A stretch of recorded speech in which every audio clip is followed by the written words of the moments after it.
Konnichiwa minasan, welcome back to another video. ഞാൻ നിങ്ങളുടെ സ്വന്തം എക്സ്ട്രാ കോമിക്. സോ നമ്മൾ ഇന്ന് നോക്കാൻ പോകുന്നത് നമ്മുടെ ബിഗിനിങ് ആഫ്റ്റർ ദി എൻഡിൻ്റെ season 4 episode 3 Malayalam manhwa explanation ആണ്. ഇനി നിങ്ങൾ ഈ വീഡിയോ ആദ്യമായിട്ടാണ് കാണുന്നെങ്കിൽ ഇപ്പോൾ തന്നെ ലൈക്ക് ചെയ്യാനും സബ്സ്ക്രൈബ് ചെയ്യാനും ഷെയർ ചെയ്യാനും പിന്നെ താഴത്തുള്ള ആ ഒരു ഹൈ ബട്ടൺ അമർത്താനും മറക്കണ്ട. അങ്ങനെ ഈ ചാപ്റ്റർ തുറക്കുന്നിടത്ത് നമ്മുടെ ആർത്തറും ടെസ്സിയും കൂടെ മുഖത്തോട് മുഖം നോക്കിക്കൊണ്ട് നിൽക്കുവാണ്. പെട്ടെന്ന് വിറിയൻ വന്നിട്ട് പറയുന്നുണ്ട്, നിങ്ങളുടെ മൂഡ് റൂയിൻ ചെയ്യാൻ എനിക്ക് വലിയ താല്പര്യമൊന്നുമില്ല, പക്ഷേ ഒരു കാര്യം പറയാം, നമ്മളിവിടുന്ന് പോയി കഴിയുന്നിടത്ത് ബാക്കിയുള്ളവരുടെ അവസ്ഥയൊന്നും ആലോചിച്ച് നോക്കിയേ. ഈ ടൈമിൽ തന്നെ ആർത്തറും ടെസ്സിയും കൂടെ ഒന്ന് തിരിഞ്ഞ് നോക്കാത്തടത്ത് അവരുടെ തോൾ തമ്മിൽ കൂട്ടിമുട്ടുന്നുണ്ട്. നെക്സ്റ്റ് സെക്കൻഡിൽ തന്നെ രണ്ട് സൈഡിലേക്ക് ചാടും. എന്നിട്ട് ആർത്തർ ചോദിക്കുന്നുണ്ട്, അല്ല നമ്മളിന് വല്ലയിടത്തും പോകുന്നുണ്ടോ? പിന്നെ അല്ലാതെ പോകേണ്ടി വരും, അത് ഇതേപോലെ അപകടമൊന്നും പറ്റാത്ത ഒരു സ്ഥലത്തേക്ക് നമ്മൾ പോകണം. പിന്നെ കാണിക്കുന്ന ഒരു കാർട്ടിൻ്റെ അകത്ത് ഇരുന്നുകൊണ്ട് അവരെല്ലാവരും പോകുന്നതാണ്. വിറിയൻ പറയുന്നുണ്ട്, സത്യം പറഞ്ഞാൽ അതെല്ലാം എൻ്റെ തെറ്റായിരുന്നു, ഞാനാണ് അവളെ എൻകറേജ് ചെയ്തത്. ഞാനോർത്തത് അവൾ ഫുള്ളി ഇൻറ്റിഗ്രേറ്റ് ചെയ്തുകൊണ്ട് തന്നെ ആ ഒരു ബീസ്റ്റ് വില്ലി അവൾക്ക് റിലീസ് ചെയ്യാൻ പറ്റുമെന്നാണ്. പക്ഷേ അതുമല്ല, അവൾക്ക് റിലീസ് ചെയ്യാനും പറ്റില്ല, എനിക്കത് കൺട്രോൾ ചെയ്യാനും സാധിച്ചില്ല. ശരിയാണ്, അവളുടെ ഇൻറ്റിഗ്രേഷൻ പ്രോസസ്സ് ആക്സലറേറ്റ് ചെയ്തുകൊണ്ട് തന്നെ അവൾക്ക് ഇതിനു മുമ്പ് അത് ടെസ്റ്റ് ചെയ്യാനും അത് കൺട്രോൾ ചെയ്യാനുള്ള ഒരു ചാൻസ് കിട്ടിയിട്ടില്ലായിരുന്നു. അതുമാത്രമല്ല, എനിക്ക് അവളെ കാണുന്നിടത്ത് തന്നെ മനസ്സിലാവുന്നുണ്ട്, അവൾ ഫുള്ളി ഇൻറ്റിഗ്രേറ്റ് ചെയ്തിട്ട് കൂടിയും അവളുടെ ബീസ്റ്റ് വില്ലി ഇപ്പോഴും അവൾക്കെതിരെ ഫൈറ്റ് ചെയ്തുകൊണ്ടിരിക്കുവാണ്. ആ ടൈമിൽ ആർത്തർ കംപ്ലീറ്റ്ലി സീരിയസ് ആയിട്ട് പറയുന്നുണ്ട്, ടെസ് എന്തായാലും ഇനി കുറച്ചുകൂടെ സൂക്ഷിക്കണം, ഇങ്ങനെയാണ് പോക്കെങ്കിൽ അവൾക്ക് ഇതിൽ ഡേഞ്ചേഴ്സ് ഒക്കെ വരാൻ ചാൻസ് ഉണ്ട്. സോ ഇനി ഇങ്ങനത്തെ കാര്യങ്ങളും നമ്മൾ ചെയ്യാതെ നോക്കണം. ഈ ടൈമിൽ അവൻ പെട്ടെന്ന് ചാടി പറയുന്നുണ്ട്, ഡാടാ നീ എന്നെ പഠിപ്പിക്കാൻ പറഞ്ഞ കേട്ടാ, എനിക്കത് നന്നായിട്ട് തന്നെ അറിയാം. പിന്നെ എൻ്റെ കൊച്ചുമോളല്ലേ, അവൾക്കൊരു പ്രോഗ്രസ് കിട്ടിയപ്പോൾ അതൊന്ന് നോക്കിയതാണ്, അത്ര വലിയ ക്രൈമാണെന്ന് പറഞ്ഞ് അവൻ്റെ നേരെ ചാടുന്നുണ്ട്. എന്നിട്ട് മാറി അവിടെ ഇരുന്നിട്ട് പറയും, പറഞ്ഞിട്ട് കാര്യമൊന്നുമില്ല, എന്തായാലും അവളുടെ മാനക്ക് ഒരു ബെറ്റർ കൺട്രോൾ കിട്ടുന്നവരെ നമ്മൾ എന്തായാലും കുറച്ച് സൂക്ഷിക്കേണ്ടതായിട്ടിരിക്കുന്നു. അതെന്തായാലും കുറച്ച് ടൈം എടുക്കുമെന്നാണ് എനിക്ക് തോന്നുന്നത്. ഒന്നെങ്കിൽ എന്തെങ്കിലും പ്രൊട്ടക്റ്റീവായ ഒരു ആർട്ടിഫാക്റ്റ് അവൾക്ക് മേടിച്ചു കൊടുക്കുന്നത് നല്ലൊരു ചോയ്സ് ആയിരിക്കും. പ്രൊട്ടക്റ്റീവ് ആർട്ടിഫാക്റ്റ്, അതെന്തായാലും നല്ല ചോയ്സ് തന്നെയാണ്.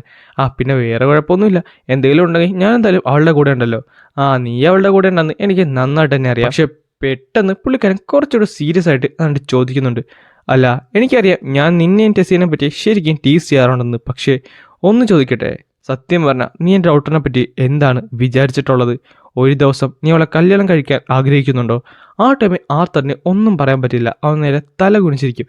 എന്നിട്ട് എന്തോ പറയാൻ വേണ്ടി തല ഉയർത്തി ഗ്രാംസ് എന്ന് പറയാൻ നേരത്താണ് അവൻ പറഞ്ഞത്, അവൾ കുറച്ച് റഫാണ്, പിന്നെ അവളുടെ പാരൻസ് നന്നായിട്ട് സ്പോയിലും ചെയ്തിട്ടുണ്ട്, പക്ഷേ നല്ല കൊച്ചു തന്നെയാണ്, വലിയ കുഴപ്പമൊന്നുമില്ല, പിന്നെ നിനക്ക് ഒരു ഹിസ്റ്ററി ഉണ്ടല്ലോ, അതുകൊണ്ട് വലിയ സീനൊന്നും കാണത്തില്ല.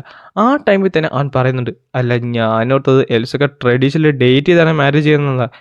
അതൊക്കെ ട്രഡീഷൻ അല്ലേ, അതൊന്നും പറഞ്ഞിട്ട് കാര്യമൊന്നുമില്ല. അല്ല അർത്ഥം, ഞാൻ ശരിക്കും നിന്നോട് ചോദിക്കട്ടെ, നിനക്ക് അവളെ ഇഷ്ടമാണോ?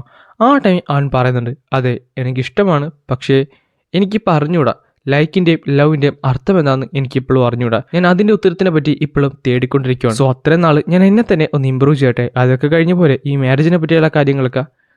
നീ കറക്റ്റ് ഉത്തരം തന്നെയാണ് പറഞ്ഞത്, ഞാൻ ആലോചിച്ചതുപോലെ തന്നെ നീ പറയുകയും ചെയ്തു. പെട്ടെന്നായിരുന്നു സിൽവി അത് പറഞ്ഞത്. എനിക്കറിയാമായിരുന്നു പപ്പയ്ക്കും അമ്മേനെ ഇഷ്ടമാണെന്ന്. ആ സമയത്ത് ആർത്തർ ഒന്ന് പേടിച്ച് അത് നമ്മുടെ ടെസ് ആണെന്ന് ഓർത്ത്. ആ ടൈമിൽ നമ്മുടെ വിറിയൻ പറയുന്നുണ്ട്, നീ പേടിക്കണ്ട, ടെസ് എന്തായാലും നല്ല ഉറക്കമായിരിക്കും, അവൾ ഇങ്ങനെ ഉറങ്ങാറാണ് പതിവ്.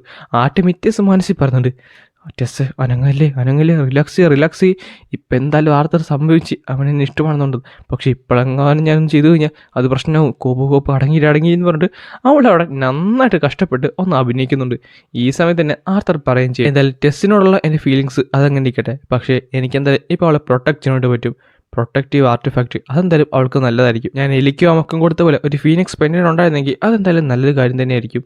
എന്തായാലും എലി എന്തായാലും ഫുള്ളി അവേക്കണ്ടായിട്ടുമില്ല. അല്ല, വിസ്റ്റം പറഞ്ഞതുപോലെ ഒരു യുദ്ധം അങ്ങോട്ട് വരുന്നുണ്ടെങ്കിൽ എലി അവൾക്ക് ഞാൻ ഒരു ബോണ്ട് കണ്ടുപിടിച്ച് കൊടുക്കുന്നത് നല്ലതായിരിക്കത്തില്ലേ? അങ്ങനെന്നുണ്ടെങ്കിൽ ആ ബോണ്ട് എൻ്റെ പെങ്ങളെ നന്നായിട്ട് നിന്നെ നോക്കിക്കോളും, അവളെ പ്രൊട്ടക്ട് ചെയ്തോളും. ഇനി ആരെങ്കിലും അവളുടെ കുറുമ്പ് കാണിക്കാൻ വന്നാലും ആ കാര്യം ആ ബോണ്ട് നോക്കിക്കോളും. സോ എത്രയും പെട്ടെന്ന് തന്നെ ഒരു ബോണ്ടിനെ എൻ്റെ പെങ്ങൾക്ക് കൊണ്ടായി കൊടുക്കണം. ഇതൊക്കെ കാണുന്ന വിറിയൻ പറയുന്നുണ്ട്, കൊച്ചുകുരിപ്പേ നീ എന്തുവാണ് ചിന്തിക്കണമെന്ന് അറിഞ്ഞൂടാ, പക്ഷെ അത് നിർത്തുന്നതായിരിക്കും കുറച്ചുകൂടെ നല്ലത്, കാര്യം നിന്നെ കണ്ടിട്ട് തന്നെ എനിക്ക് എന്തോ പോലെ തോന്നുന്നു. അങ്ങനെ കുറച്ചുകൂടെ ദൂരം സഞ്ചരിച്ചതിന് ശേഷം അവരായിട്ട് ആ സ്ഥലത്ത് എത്തിയിട്ടുണ്ട്. അവരായിട്ട് താഴത്തേക്ക് ഇറങ്ങിയപ്പോൾ തന്നെ നമ്മുടെ ടെസ് ഓടിപ്പോയി അവളുടെ അച്ഛനമ്മനെ കെട്ടിപ്പിടിക്കുന്നുണ്ട്. ആ സമയത്ത് അവൻ ആലോചിക്കുന്നുണ്ട്, അല്ല ഇത് നമ്മളിപ്പോൾ എവിടെയാണ്? ഈ ടൈമിൽ തന്നെ അവളുടെ അച്ഛൻ വിളിക്കുന്നുണ്ട്, ആർത്തർ നിന്നെ കണ്ടതിൽ സന്തോഷം, ഇങ്ങ് വാ, നീ എന്തായാലും എപ്പോഴും എൻ്റെ ഡോക്ടറിനെ പ്രൊട്ടക്ട് ചെയ്യുന്നുണ്ട് കേട്ടാ, താങ്ക്സ്, ഞങ്ങൾ എങ്ങനെയാണ് നിനക്ക് നന്ദി പറയേണ്ടതെന്ന് ഞങ്ങൾക്ക് അറിഞ്ഞൂടാ, ഞങ്ങൾ ഇവിടേക്ക് വന്ന വഴി മാനുവലിലേക്ക് ചെല്ലേണ്ടെന്ന് പറഞ്ഞ് അതെന്തോ കൺസ്ട്രക്ഷൻ നടത്തുവാണെന്ന്, അതെന്ത് പറ്റി? ആ ടൈമിൽ തന്നെ അവളുടെ അച്ഛനോട് ടെസ്സിനെ കളിയാക്കൊണ്ട് ചോദിക്കുന്നുണ്ട്, എന്ത് പറ്റിയടി, നീ ആ സ്ഥലം മുഴുവൻ നശിപ്പിച്ചോ? ആ ടൈമിൽ അവൾ പറയുകയും ചെയ്യും, അല്ല ഞാൻ കംപ്ലീറ്റ്ലി നശിപ്പിച്ചില്ല. ഇത് കേൾക്കാൻ നേരത്ത് അവർ രണ്ടുപേരും ഞെട്ടി. കാര്യം തമാശയായിട്ടാണ് ആ ഒരു കാര്യം പറഞ്ഞത്. ആ ടൈമിൽ വിറിയം പറഞ്ഞിട്ട് നിങ്ങൾ എന്തെങ്കിലും പേടിക്കുന്നു വേണ്ട, ഞാൻ ടെസ്റ്റായിട്ട് ജസ്റ്റ് ട്രെയിനിങ് ചെയ്തേ ഉള്ളായിരുന്നു. അത് ആ ട്രെയിനിങ് ഇങ്ങനെ ഇടയ്ക്ക് ചെറുതായിട്ടൊന്ന് പണി കിട്ടിയതാണ്. എന്ത്? ആ ടൈമിൽ തന്നെ ആർത്തറിനെ നോക്കി പേടിപ്പിക്കുകയും ആർത്തരം പറഞ്ഞത് അത് ശരിയാണ്, ഇത് ശരിയാണ്, അങ്ങനെ തന്നെയാണ്, എന്തായാലും വലിയ കുഴപ്പമൊന്നുമില്ല, അതോടനെ എന്നെ ഫിക്സ് ആയിക്കോളൂ, അത്ര നാളെ നമുക്കൊന്ന് വേറെ പരിപാടിയൊക്കെ ചെയ്യാം. ആ ടൈമിൽ തന്നെ ഒന്ന് റീനിയനെ വിസിറ്റ് ചെയ്യുന്നത് എന്തായാലും നല്ലതായിരിക്കും. ശരിയാണ്, ഗ്രാൻഡ്മാ റീനിയനെ വിസിറ്റ് ചെയ്തിട്ട് കുറേ നാളെ, അവളിപ്പോൾ ഓക്കെ അല്ലേ? റിനിയ അവൾ ശരിക്കും ഒക്യുപ്പൈഡാണ്, വേറെ കുഴപ്പമൊന്നുമില്ല, എന്തായാലും ഒന്ന് കാണണം. കാര്യം ആർത്തന്റെ ഫ്യൂച്ചറിനെ പറ്റി അവൾ ശരിക്കും കൺസേൺഡ് ആണ്, എന്നെ പറ്റി ക്യൂരിയസ് ആണെന്നോ. അതെന്താ സംഭവം? എല്ലാ റീനിനെ കണ്ടിട്ടും കുറേ നാളെ എനിക്ക് അധികം നന്നായിട്ട് ക്ലിയർ ആയിരുന്നില്ല. പക്ഷെ നമ്മൾ ഇവിടെ തന്നെയാണ് വിസിറ്റ് ചെയ്തത്. അത് നിനക്ക് തെറ്റിയതാണ്. സത്യം പറഞ്ഞാൽ അന്ന് ഇവിടെ അല്ലായിരുന്നു. റിനിയ ശരിക്കും മൂവ് ചെയ്ത് കഴിഞ്ഞു, അവളിപ്പം മറ്റൊരു സ്ഥലത്താണ്. സത്യം പറഞ്ഞാൽ ഞങ്ങൾ കണ്ടിട്ട് തന്നെ കുറേ നാളെ. ആ ടൈമിൽ തന്നെ പുള്ളിക്കാരൻ പറയുന്നുണ്ട് അവൾ എപ്പോഴും കുറച്ച് പ്രിക്കോഷൻ ആയിട്ടാണ് ഇരിക്കുന്നത്, അതുകൊണ്ട് എല്ലാവരും ഒന്ന് സൂക്ഷിച്ചു വരുന്നതല്ലാണ്. അവൾ എന്തെങ്കിലും ട്രാപ്സ് ഉറപ്പായിട്ടും കരുതി വെച്ചിട്ടുണ്ട്. അങ്ങനെ ആർത്തറും സൂക്ഷിച്ചുകൊണ്ടാണ് ഇപ്പം മുന്നോട്ട് പോകുന്നത്. അവരങ്ങനെ കുറച്ച് ദൂരം മുന്നോട്ട് നടക്കുന്നുണ്ടായിരുന്നു. ഈ ടൈമിലട്ടെ സിൽവിയാട്ടെ അവിടെ ഉണ്ടായിരുന്ന മറ്റു സാധനങ്ങളൊക്കെ പിടിച്ച് തിന്നുന്നുണ്ട്. ഈ സമയത്ത് നമ്മുടെ ടെസ്സിയുടെ അച്ഛൻ പറയുന്നുണ്ട്, ആർത്തർ ഞാൻ ഒരു കാര്യം പറയട്ടെ, നിന്റെ ബോണ്ട് ഓരോ തവണ കാണുന്നത് എന്നെ ഞെട്ടിച്ചോണ്ടിരിക്കുവാണ്. ആ ടൈമിൽ ആർത്തറും പറഞ്ഞിട്ടുണ്ട് താങ്കളെ മാത്രമല്ല എന്നെ അവൾ നന്നായിട്ട് എന്നെ ഞെട്ടിക്കുന്നുണ്ട്. അത് പറഞ്ഞപ്പോഴാണ് ഓർത്തത് എനിക്ക് നിനക്ക് പ്രോപ്പർലി ഒന്ന് താങ്ക്സ് പറയാൻ പറ്റിയിട്ടില്ലല്ലോ. താങ്ക്സോ? അല്ല, എൻ്റെ മകളെ നോക്കി എൻ്റെ മകൾക്ക് എന്താവശ്യമുണ്ടെങ്കിലും നിങ്ങളിവിടെ കാണുമല്ലോ. അങ്ങനെ പറയാൻ പറ്റത്തില്ല. ടെസ് എന്നെ എപ്പോഴും ഹെൽപ്പ് ചെയ്യാറുണ്ട്.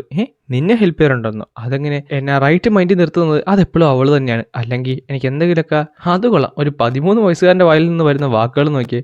പക്ഷേ ഉള്ള കാര്യം പറയാമല്ലോ, ഓരോ തവണ നിന്നെ കാണാൻ നിർത്തും, നിന്നോട് സംസാരിക്കാൻ നിർത്തും, നീ ഒരു അലർട്ടായിട്ട് മാത്രമേ എനിക്ക് തോന്നാറുള്ളൂ. Thanks for your kind words എന്ന് പറഞ്ഞുകൊണ്ട് ആർത്തർ നേരെ മുന്നോട്ട് നടക്കുന്നുണ്ട്. ആ ടൈമിൽ പുള്ളിക്കാരൻ പറയും ചെയ്യും, സത്യം പറഞ്ഞാൽ അതൊരു കോംപ്ലിമെൻ്റ് അല്ല കേട്ടോ. ഒരു അച്ഛൻ്റെ ഭാഗത്ത് നിന്ന് നോക്കിക്കഴിഞ്ഞാൽ തൻ്റെ മക്കൾ വളർന്ന് വലുതാവുന്നത് അതത്ര നല്ല കാര്യമില്ല. കാര്യം അവൾ അലർട്ട്സ് ആകുന്നിടത്ത് അതൊരു ബർഡൻ തന്നെയാണ് നമുക്ക്. അത് നല്ല ആളോടെ പറയുന്നത്. എൻ്റെ യൂത്ത് കഴിഞ്ഞിട്ട് തന്നെ ഇപ്പം 30 വർഷമായി. അങ്ങനെ അവർ വീണ്ടും മുന്നോട്ട് പോയി. ഈ സമയത്ത് തന്നെ അവൻ പറയും ചെയ്യും, നിനക്കിട്ട് കാര്യം അറിയുമോ, ആ കൗൺസിലുണ്ടല്ലോ, ആ കൗൺസിൽ ഫോം ചെയ്യാനുള്ള കാര്യം തന്നെ നീയാണ്. ഞാനോ? അതെ. സത്യം പറഞ്ഞു കഴിഞ്ഞാൽ ആ ഒരു യുദ്ധത്തിന് ശേഷം എനിക്ക് മനുഷ്യരെ പറ്റി വലിയ ഇതൊന്നും ഇല്ലായിരുന്നു. കാര്യം എൻ്റെ അമ്മേനെ നഷ്ടപ്പെട്ടു. അത് മാത്രമല്ല ഞാൻ ഒരിക്കലും അവരോട് ഫോർഗീവ് ചെയ്യില്ലെന്നാണ് കരുതിയിരുന്നത്. പക്ഷേ ആ ടൈമിലാണ് എൻ്റെ മകളെ കുറച്ച് സ്ലേവ് ട്രേഡേഴ്സ് തട്ടിക്കൊണ്ടുപോയത്. അവിടെ വെച്ച് ഒരു മനുഷ്യക്കുട്ടി അവളെ തിരിച്ച് സേഫായിട്ട് വീട്ടിലേക്ക് എത്തിക്കുകയും അവിടുത്തെ രാജാവിനെതിരെ നിന്ന് സംസാരിക്കാനുള്ള ധൈര്യം കാണിച്ചു. ആ കൊച്ചാണ് എന്നെ സത്യം പറഞ്ഞാൽ എല്ലാം മാറ്റിമറിച്ചത്. ആ പയ്യൻ നീയല്ലേ, നീ കാരണമാണ് എൻ്റെ പോയിന്റ് ഓഫ് വ്യൂവും എല്ലാം തന്നെ മാറിയത്. സോ എൻ്റെ ഫാമിലി ഇന്നും ഇങ്ങനെ നിൽക്കാൻ കാരണം നീ തന്നെയാണ്. പെട്ടെന്ന് തന്നെ അവിടുത്തെ ക്യൂൻ പറയുന്നുണ്ട്, എടാ അവനെ കാണാൻ കുറച്ച് കൂളായിരിക്കും, പക്ഷേ സത്യം പറഞ്ഞാൽ എൻ്റെ ഹസ്ബൻഡ് നിന്നെ കാണാനായിട്ട് കാതോർത്തിരിക്കുമായിരുന്നു. മിറിയൽ നീ എന്തുവാണ് പറഞ്ഞത്? അല്ല പിന്നെ ഞാൻ സത്യമല്ലോ പറഞ്ഞത്. ഇനി എന്തെങ്കിലും സീക്രട്ടായിട്ട് പറയണമെന്നുണ്ടെങ്കിൽ ഒരു വിൻ ബാരിയർ കേട്ടണമായിരുന്നു. ഞാൻ മാത്രമല്ല ഇവിടെയുള്ള എല്ലാവരും കേൾക്കുന്നുണ്ടെന്ന് പറഞ്ഞിട്ട് നമ്മുടെ ചെസ്സാട്ടെ അവിടെ നിന്ന് കോപ്രയൊക്കെ കാണിക്കുകയും ചെയ്യും. ഈ സമയത്ത് പെട്ടെന്ന് ഒരു അനക്കം കേൾക്കാൻ നേരത്തെ തന്നെ വിരൻ പറയുന്നുണ്ട്, ഒന്ന് സൂക്ഷിച്ചോ. ആ സമയത്ത് തന്നെ അവൻ പറഞ്ഞു ചെയ്യും, എല്ലാവരും ഒന്ന് അടങ്ങി നിൽക്കണേ. പെട്ടെന്നായിരുന്നു ആ ശബ്ദം കൂടി വന്നത്. ആർത്തറിന് മനസ്സിലായി എന്തോ അപകടം ഉണ്ടെന്ന്. പെട്ടെന്ന് നമ്മുടെ സിൽവിയൻ തിരിഞ്ഞ് അറ്റാക്ക് ചെയ്യാനായിട്ട് പോയപ്പോൾ അവൻ്റെ പുറകിൽ ഒരു അനക്കം കേട്ടു. ആർത്തർ തൻ്റെ വെപ്പൺ യൂസ് ചെയ്യുന്നിടത്ത് പെട്ടെന്ന് എന്തോന്ന് അതിൻ്റെ അകത്ത് നിന്ന് പൊങ്ങി വരുന്നുണ്ട്. അവരെല്ലാവരും റെഡിയായി. അതാട്ടെ പെട്ടെന്ന് പൊങ്ങി വരെ മോൺസ്റ്റർ എന്നും പറഞ്ഞുകൊണ്ട് ആർത്തറാട്ടെ ചാടി അറ്റാക്ക് ചെയ്യുന്ന സെക്കൻഡ് തന്നെ വിറിയം വന്ന് അവനെ പിടിച്ച് മേലിലേക്ക് പൊക്കുന്നുണ്ട്. ആ ടൈമിൽ തന്നെ അവൻ പറഞ്ഞു ചെയ്യും, കൊച്ചുകുരിപ്പേ ഒരു പെണ്ണിൻ്റെ നേരെയാണ് സോൾ എടുക്കണമെന്ന് പറഞ്ഞുകൊണ്ട് ദേഷ്യപ്പെടുന്നുണ്ട്. അത് മറ്റാരുമില്ല, നമ്മുടെ റിനിയായിരുന്നു. പെട്ടെന്ന് തന്നെ ചാടി അവളെ കെട്ടിപ്പിടിക്കുന്നുണ്ട്. എന്നിട്ട് പറഞ്ഞു ചെയ്യും, ഗ്രാൻഡ്മാ റിനിയ കണ്ടിട്ട് കുറേ നാളായില്ലേ, പിന്നെ അല്ലാതെ നീ സുഖമായിട്ടൊക്കെ ഇരിക്കണോ? അങ്ങനെ അവിടെ നേരെ മുന്നോട്ട് നടക്കും. ഈ സമയത്ത് തന്നെ നമ്മുടെ വീരൻ പറയുന്നുണ്ട്, അല്ല നിന്റെ വീടെത്താറായില്ലേ, അത് കുറച്ചകത്താണ്, നീ അതൊക്കെ വഴിതെറ്റി പോയില്ലെങ്കിൽ എൻ്റെ പുറകെ വന്നേക്ക്. അല്ല അർത്ഥാർ നിന്നെ കണ്ടിട്ട് കുറച്ച് നാളായല്ലോ, നീ ശരിക്കും ഹാൻഡ്സമായി മാറിയല്ലോ. ഒരു 100 വർഷത്തിന് മുമ്പ് അങ്ങനെയാണ് നീ എന്നെ കണ്ടതെങ്കിൽ നീ ഉറപ്പായിട്ടും എൻ്റെ ഭംഗിയിൽ വീട് പോയെന്ന്. പിന്നെ ഭംഗി ഇപ്പൊ പ്രേതനെ കണ്ട പോലെയാണ് എനിക്ക് തോന്നിയത്.